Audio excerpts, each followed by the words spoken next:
30-year-old Sierra Alexis Sutton is being held in Jefferson Parish, Louisiana, awaiting extradition. She's yet to enter a plea, but friends reportedly told police she confessed to killing her 32-year-old boyfriend, Stephen Coleman, and then cutting him up with a machete. 6 days following the murder, police have discovered the pelvis of a man at a local landfill and are awaiting DNA confirmation that it's Coleman's.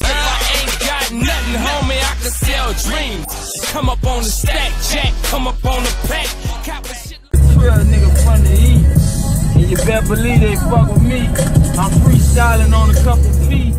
At 10:30 p.m. on August 16, 2017, Stephen Coleman kissed his girlfriend goodnight and went to bed, never knowing these would be his final moments alive. The 32-year-old aspiring rapper had just finished another ordinary evening in his Baytown, Texas apartment. He had dreams of making it big in the music industry. He was a loving father who wanted to build a better life for his family. But as Stephen closed his eyes that night, someone he trusted completely was already planning his death. What happened within the next few hours is even difficult to describe. The person who took Stephen's life was sleeping right next to him, someone who had shared meals with him, laughed with him, and lived with him every single day. The betrayal was so complete that Stephen never saw it coming. He never had a chance to defend himself, of course. What can a sleeping man do? He never had a chance to say goodbye to his child. In his most vulnerable moment, when he should have been safest, Stephen Coleman became the victim of one of the most brutal murders Texas had ever seen. But here's what makes this case even more disturbing. After Stephen was shot in the head while he slept, his killer wasn't done.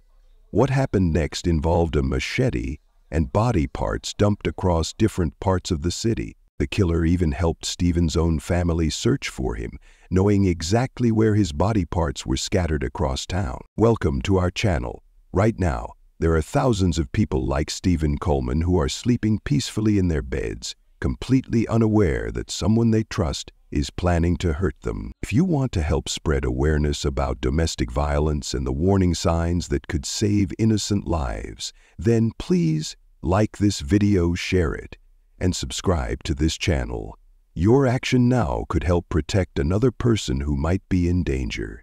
Or if somehow you're not going to subscribe, hit the comment section and let me know why. Let's talk. We're going to uncover the truth about Stephen Coleman's murder and the shocking person who destroyed his life forever. Stephen Coleman was the kind of person who lit up every room he walked into. At 32 years old, he was chasing his dream of becoming a successful rapper. Stephen had a growing YouTube channel where he shared his music with fans who loved his unique style and original sound. His friends described him as someone special, a guy who was truly one of a kind. Stephen wasn't just focused on his music career, he was also a devoted father who wanted to give his child the best life possible. He worked hard every day, balancing his responsibilities as a dad with his passion for creating music. Stephen believed his big break was coming soon, and he was determined to make it happen.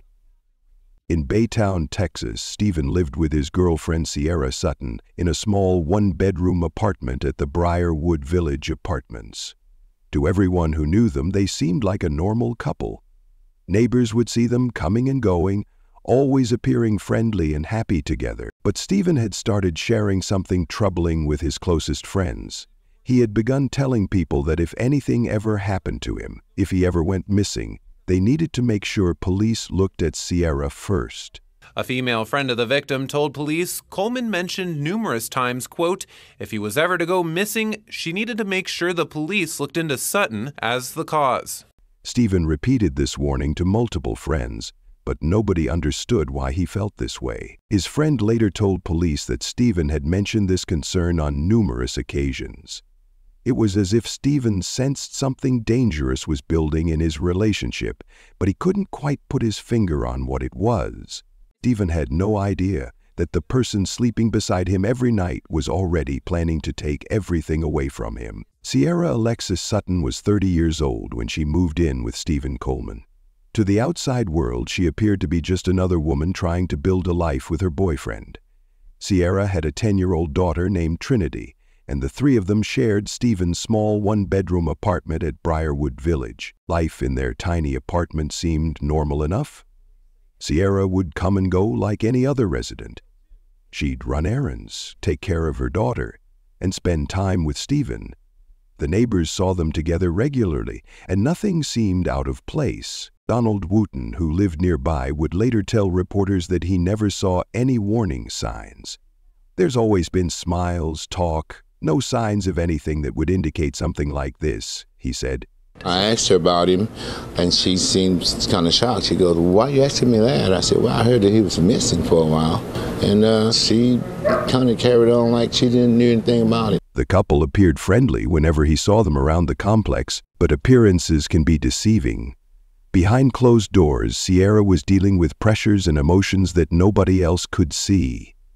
She was a single mother trying to navigate a relationship while raising her young daughter. The one-bedroom apartment meant all three of them were living in very close quarters, with little privacy or personal space. Sierra had no significant criminal history that anyone knew about. She wasn't known to local police. She didn't have a reputation for violence or trouble. To everyone around her, she was just Stephen's girlfriend, a woman who seemed to care about him and was part of his daily life. What made Sierra's situation even more complex was that her daughter Trinity was always around. The little girl was a constant presence in their small living space. She would have seen her mother's moods, heard any arguments, and witnessed the ups and downs of her mother's relationship with Stephen. Nobody suspected that beneath Sierra's calm exterior something dark was growing. The woman who smiled at neighbors and lived quietly in the apartment complex was harboring thoughts that would soon turn deadly. The people who knew Sierra had no idea they were looking at someone capable of unthinkable violence. August 16, 2017, started like any other day for Stephen Coleman and Sierra Sutton. But as the evening wore on, tension began building between the couple. By nighttime, they were having a heated argument in their small apartment. Stephen and Sierra's voices could be heard going back and forth. The argument went on for a while, with both of them getting more frustrated. 10-year-old Trinity was in the living room during this fight, listening to her mother and Stephen raise their voices at each other. Eventually, the argument seemed to end. Stephen was tired and decided to go to bed. He probably thought they would work things out in the morning, like couples often do after a fight. Stephen got ready for bed, said goodnight to Sierra, and lay down to sleep. But Sierra wasn't ready to let the argument go. As Stephen closed his eyes and started to fall asleep, something dark took over Sierra's mind. Instead of cooling down or trying to work things out, she made a decision that would change everything forever. Sierra waited. She waited until Stephen was completely asleep and defenseless. She waited until he couldn't see what was coming. She waited until he was at his most vulnerable moment. Then Sierra got a gun, while Stephen lay sleeping peacefully in their bed. Sierra pointed the weapon at his head. Stephen never woke up. He never knew what was happening. In that quiet apartment, with her young daughter just rooms away, Sierra pulled the trigger. The gunshot ended Stephen Coleman's life instantly. The 32-year-old father and aspiring rapper was dead before he even knew he was in danger. The man who had trusted Sierra enough to share his bed and his home had been killed by the person who was supposed to love him. But here's what makes this crime even more disturbing. Trinity, Sierra's 10-year-old daughter, was in the living room when her mother shot Stephen. The little girl heard the gunshot that killed the man she had been living with. She knew something terrible had just happened in the bedroom. What do you think could drive someone to such an unthinkable act? Share your thoughts below. Sierra had just committed murder while her own child was nearby. But incredibly, her night of horror was just beginning.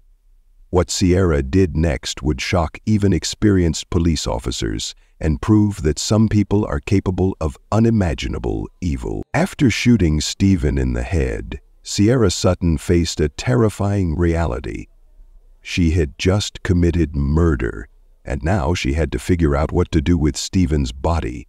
Most people would panic. Most people would call 911 or break down completely.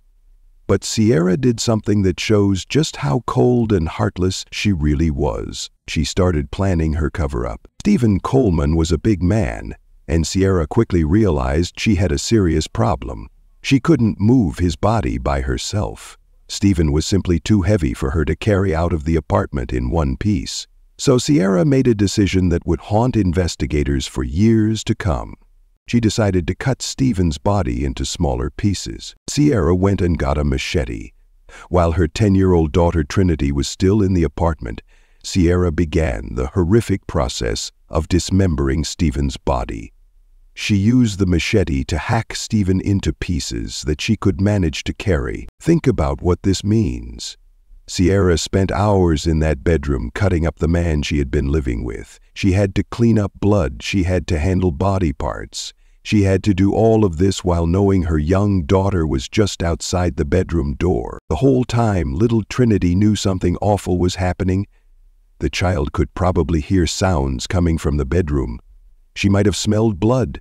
She definitely knew her mother was doing something terrible in there. After Sierra finished dismembering Stephen, she wrapped each body part in bed sheets and duct tape. She was methodical about it, making sure each piece was completely covered. Then she loaded all the wrapped body parts into her Jeep. Over the next few hours, Sierra drove around Baytown, stopping at different dumpsters throughout the city. She threw Stephen's remains into multiple trash containers, spreading them out so they would be harder to find. She wanted to make sure Stephen's body would never be discovered. But Sierra wasn't done with her cover-up yet. The next day, she went to Walmart and bought a memory foam mattress topper and more duct tape. She used Stephen's own credit card to pay for these items. Investigators say a woman matching Sutton's appearance was caught on surveillance camera using Coleman's credit cards after he disappeared. She allegedly bought duct tape and a mattress pad that may have been used in the disposal of his remains. Sierra was trying to replace anything in the apartment that had blood on it. What kind of person can shoot someone they live with, cut up their body with a machete, and then go shopping the next day like nothing happened? What kind of mother puts her own child through such trauma? The psychological damage Sierra inflicted on her daughter that night is impossible to measure. Trinity witnessed her mother commit murder and then spend hours dismembering the victim. The little girl will carry those memories for the rest of her life. Sierra showed no emotion during any of this. She didn't cry. She didn't seem upset. She just went about the business of destroying Stephen's body and covering up her crime like she was doing household chores. But Sierra's plan was about to get much more twisted. She was preparing to put on the performance of her life. 2 days after murdering Stephen Coleman, Sierra Sutton walked into the Baytown Police Department and filed a missing person report. She told officers that Stephen had left their apartment on August 16th around 10:30 p.m. to go find his daughter. According to Sierra, Stephen never came back home. Sierra put on an incredible act for the police. She seemed worried and concerned about Stephen's disappearance. She told them that both of Stephen's cars were still parked at their apartment complex, which made his disappearance seem even more mysterious. She answered all their questions and appeared to be a loving girlfriend who just wanted her boyfriend to come home safely. But Sierra's performance didn't stop there. She did something that shows just how heartless she really was. Sierra went to Stephen's family and offered to help them search for him. She spent time with Stephen's mother, his friends, and other relatives, pretending to be just as worried as they were. Can you imagine how evil this is? Sierra knew exactly what had happened to Stephen. She knew he was dead because she had killed him. She knew his body parts were scattered in dumpsters across the city, but she sat with Stephen's grieving family and acted like she cared about finding him.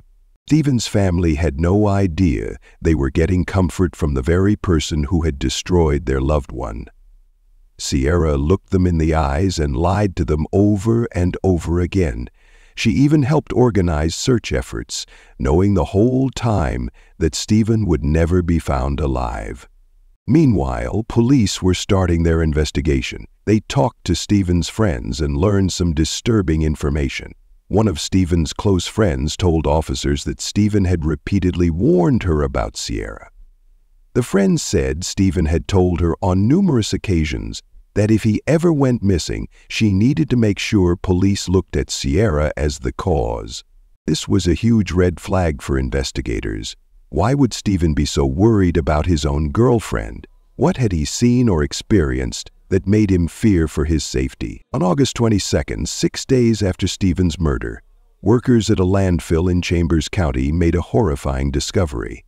They found a male torso, body parts from the mid-thigh to the belly button.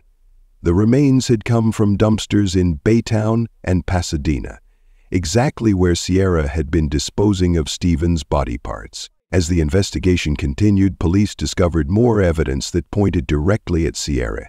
They found surveillance footage from Walmart showing a woman who looked exactly like Sierra using Stephen's credit card the day after his murder. She had bought a memory foam mattress topper and duct tape, exactly the item she would need to clean up blood and replace evidence. Police decided they needed to interview Sierra more thoroughly, but when they called her to set up the meeting, something suspicious happened. Sierra didn't show up for the interview. She stopped returning their phone calls. She had completely disappeared. Shortly after she reported him missing, we called her to do an interview and she didn't show up for that and fell off the grid and wouldn't call us back, Lieutenant Doris explained. That was a red flag for us. Police knew they needed to search the apartment where Stephen and Sierra had been living. On August 24th, they got a search warrant and went through the one-bedroom unit at Briarwood Village Apartments. What they found confirmed their worst fears. There was blood on the floor next to the bed where Stephen had been sleeping. There was blood on a bed sheet. There was blood on the bathroom floor and in the sink. There was even blood in the kitchen. The apartment told the story of what had really happened to Stephen Coleman. This wasn't a missing person case anymore. This was clearly a murder. And all the evidence pointed to one person, Sierra Sutton. But where was she? After Sierra Sutton disappeared and stopped answering police calls, investigators knew they were dealing with more than just a missing person case. Sierra had vanished right when they needed to question her most. Her timing was no accident. It turned out that Sierra had fled to Louisiana. She was running from the law, but she was also running from Hurricane Harvey, which was hitting the Texas coast in late August 2017. Sierra probably thought the hurricane would give her the perfect cover to disappear without anyone noticing, but Sierra made a huge mistake. She couldn't keep her mouth shut about what she had done. In early September, Sierra showed up at her brother's house in Louisiana. She was staying with her brother's girlfriend, and something about Sierra's behavior seemed off. The girlfriend could tell that Sierra was upset and stressed about something serious. That's when Sierra did something that would seal her fate forever. She confessed to the murder. Sierra told her brother's girlfriend exactly what she had done to Stephen Coleman. She admitted that she had shot him in the head while he was sleeping. She described how she had cut up his body with a machete because he was too heavy to move. She even explained how she had wrapped up all the body parts and driven around the city, throwing them into different dumpsters. The brother's girlfriend was horrified by what she was hearing. She knew she had to contact the police immediately. She called the Baytown Police Department and told them everything Sierra had confessed to her. But that wasn't the only confession Sierra made. Police also heard from Sierra's best friend, who had received a phone call from Sierra the morning after the murder. During that call, Sierra had admitted to shooting Stephen after they had an argument. She also told her best friend that her 10-year-old daughter, Trinity, had been in the living room when the murder happened. These confessions gave police everything they needed to arrest Sierra Sutton for murder. They now had multiple witnesses who could testify that Sierra had admitted to killing Stephen Coleman. When police finally caught up with Sierra and arrested her, they were shocked by her behavior. Lieutenant Steve Doris, who interviewed Sierra after her arrest, said she showed no emotion, no remorse about what she had done. Think about that for a moment. Sierra had just been caught for murdering someone she lived with, someone she was supposed to care about. But she didn't cry, she didn't seem upset, she didn't apologize or show any sign that she felt bad about taking Stephen's life. During the interview, Sierra admitted that she was present when Stephen was killed, but she still wouldn't take full responsibility for her actions. Even when faced with overwhelming evidence, Sierra remained cold and emotionless. Sierra waived extradition, which meant she agreed to be sent back to Texas to face murder charges. She knew there was no point in fighting it anymore. Too many people knew what she had done, and the evidence against her was too strong. The woman who had fooled Stephen's family and friends was finally going to face justice for her crimes. In February 2019, nearly 2 years after Stephen Coleman's brutal murder, Sierra Sutton finally faced justice in a Texas courtroom. The evidence against her was overwhelming. Police had her confessions to multiple people. They had blood evidence from the apartment. They had surveillance footage of her using Stephen's credit card after his death. The jury didn't take long to reach their decision. Sierra Sutton was found guilty of murder. The judge sentenced Sierra to 45 years in prison. She would spend the rest of her productive adult life behind bars for what she did to Stephen Coleman. At 30 years old when she committed the crime, Sierra wouldn't be eligible for parole until she was well into her 70s. The Baytown community was relieved that justice had been served, but the pain of losing Stephen Coleman would never go away. His friends and family had to live with the knowledge that someone Stephen trusted had betrayed him in the worst possible way. Dominique Clark, Stephen's close friend, spoke about the impact of losing him. She described Sierra as having the mind of a bad spirit and said that Stephen was irreplaceable. The people who loved Stephen struggled to understand how someone could be so heartless and cruel. Stephen's family had to deal with not only losing him, but also with the horrible way he died. They had to sit through court proceedings where they heard all the gruesome details of how Sierra had shot Stephen and then dismembered his body. They had to relive the nightmare over and over again. The case also raised serious concerns about Sierra's daughter Trinity, who had witnessed the murder and dismemberment when she was just 10 years old. Child Protective Services had to step in to make sure the little girl got the help and support she needed after experiencing such trauma. Stephen Coleman's dreams of becoming a successful rapper died with him that night in August 2017. His YouTube channel still exists as a reminder of the talent and potential that Sierra Sutton destroyed forever. Have you ever encountered someone who showed such a complete lack of empathy? Let me know in the comments, and don't forget to subscribe for more true crime cases. Looking back at this case, there were warning signs that something was wrong in Stephen and Sierra's relationship. The biggest red flag was Stephen himself telling his friends to look at Sierra if anything ever happened to him. Stephen repeated this warning multiple times to different people. Why would Stephen say something like that? He must have seen or felt something that made him worry about his safety. Maybe Sierra had threatened him before. Maybe she had shown violent behavior that scared him. We'll never know exactly what Stephen experienced, but his gut feeling was right. The problem is that Stephen's friends didn't take his warning seriously enough. They probably thought he was just being dramatic or having relationship problems. Nobody imagined that Sierra was actually capable of murder. Sierra's behavior after the crime shows us a lot about her personality. Most people who commit murder in the heat of the moment feel guilty or scared afterward. They panic, they confess, they show some kind of human emotion. But Sierra was different. She spent hours cutting up Stephen's body while her daughter was in the apartment. She calmly went shopping the next day. She lied to Stephen's family and helped them search for him. She showed no guilt, no fear, and no remorse even after being arrested. This kind of behavior suggests that Sierra may have serious psychological problems. People who can commit such violent acts without feeling anything are often diagnosed with personality disorders that make them unable to feel empathy for others. The most tragic victim in this case might be Sierra's daughter Trinity. The 10-year-old girl witnessed her mother commit murder and dismember a body. This kind of trauma can affect a child for their entire life. Trinity will need years of therapy and support to deal with what she saw that night. This case shows us that domestic violence can happen to anyone, and it can escalate quickly to deadly levels. Stephen Coleman's murder teaches us important lessons about protecting ourselves and the people we care about. When someone tells you they're worried about their safety, believe them.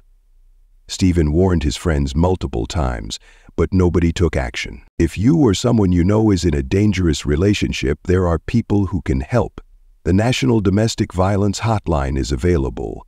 Local police departments and women's shelters also provide support and protection for people in abusive situations. Trust your instincts. If something feels wrong about someone's relationship, speak up, ask questions, offer help. Sometimes just knowing that someone cares can give a person the courage to leave a dangerous situation. We also need to watch out for children who might be witnessing violence at home. Kids like Trinity need adults to step in and protect them from trauma that can last a lifetime. Stephen Coleman went to bed on August 16, 2017, thinking he was safe in his own home with someone he trusted. He never imagined that the person lying next to him was planning to take his life. Stephen's story reminds us that evil can hide behind a familiar face, and we must always stay alert to protect ourselves and the people we love.